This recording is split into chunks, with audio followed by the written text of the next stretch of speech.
कैथल की special detective unit ने बड़ी सफलता हासिल करते हुए नंदू गैंग से जुड़े 3 सक्रिय सदस्यों को अवैध हथियारों और जिंदा कारतूस सहित गिरफ्तार किया है। आरोपियों के कब्जे से 2 देसी पिस्तौल, 4 मैगजीन और 15 कारतूस बरामद हुए। पकड़े गए युवकों की पहचान गांव नैना निवासी करण उर्फ अंकुश, सौरभ उर्फ बाबा और गांव जलमाना जिला करनाल निवासी सुमित उर्फ सिमी के रूप में हुई। पूछताछ के दौरान आरोपियों ने बताया कि वे गैंग लीडर कपिल सांगवान उर्फ नंदू और उसके सहयोगी साहिल के कहने पर गैंग के अन्य सदस्यों से हथियार लेकर वारदात के बाद उन्हें आगे पहुंचाने का काम करते हैं। प्रारंभिक पूछताछ में सामने आया कि नंदू गैंग दिल्ली, हरियाणा, राजस्थान और पंजाब में फिरौती, सुपारी किलिंग, जमीन कब्जे और अवैध हथियार सप्लाई जैसी संगठित आपराधिक गतिविधियों में शामिल रही है। आरोपियों द्वारा कुछ दिन पहले कॉन्ट्रैक्ट लेकर एक व्यक्ति पर गाड़ी की टक्कर मारकर हमला कर दिया था। आरोपियों द्वारा नजफगढ़ में फिरौती मांगने और फायरिंग की वारदात करने के लिए 2 व्यक्तियों की रैकी करने की वारदात भी कबूली की गई। आरोपियों के खिलाफ थाना पुंडरी में मामला दर्ज करके मौके पर पहुंचे एएसआई तरसेम कुमार द्वारा सभी आरोपियों को गिरफ्तार कर लिया गया। सभी आरोपी अदालत में पेश किए गए, जहां से व्यापक पूछताछ के लिए आरोपी करण और सुमित का 5 दिन पुलिस रिमांड हासिल किया गया, जबकि आरोपी सौरभ को न्यायिक हिरासत में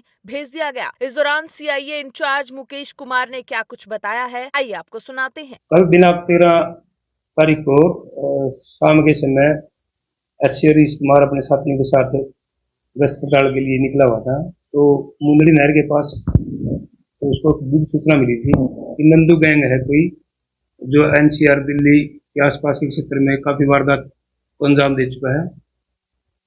उसके कुछ आदमी यहाँ वारदात को अंजाम देने के लिए आए हुए हैं, जो इस समय पुंडरी से फल रोड पर सिरसा ब्रांच नहर के पास मोटरसाइकिल सहित खड़े हैं। जिस सूचना पर साथी कर्मचारियों के साथ हरीश ने रेडिंग पार्टी तैयार करके वहां पहुंचा।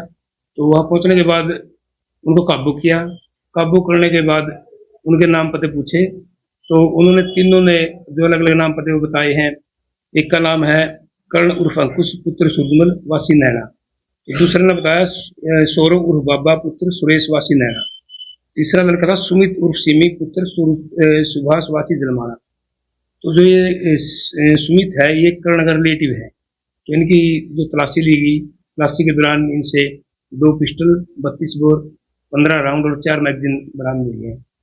तो पूछताछ के समय इनसे पता चला कि वे नंदू गैंग के लिए काम करते हैं और नंदू गैंग जो है वो सक्रिय है दिल्ली में, जिस पर फिरौती, हत्याओं और अवैध कब्जे धमकाने के कई आरोप हैं। कई मुकदमे में वांटेड भी है वो। और उसी के गैंग में एक है यहाँ हरसोड़ा गांव का है साहिल, जो पीछे उसके इशारे पर एक मर्डर भी किया था उसने, वो भाग गया था, विदेश भाग गया था। तो पूछताछ के दौरान यही सामने आया। फिलहाल अभी इन्वेस्टिगेशन जारी है। जो भी इस गैंग से रिलेटेड है, इनके संपर्क में इनको जल्द से गिरफ्तार करके आगामी तफ्तीश अमल में लाई जाएगी। नहीं, अभी तक इनमें से जो पकड़े गए इनमें से कोई नामी बदमाश नहीं है और ना ही कोई नहीं। तो ये दिल्ली जी, जो दिल्ली में ही जी जो साहिल है वो वारदात करने के बाद वहां भाग गया था। वो पहले से ही नंदू गैंग के संपर्क में था। और जो कर्ण है वो यहाँ आरकेएसडी स्कूल में पढ़ा हुआ है साहिल के साथ। तो इस तरह से उनकी जो बातें थी वो याराना था, यही से था। तो उसी के दौरान उसी समय से इनकी दोस्ती थी। 20 साल 25 साल बस यही एज है, युवा है तीनों के तीन।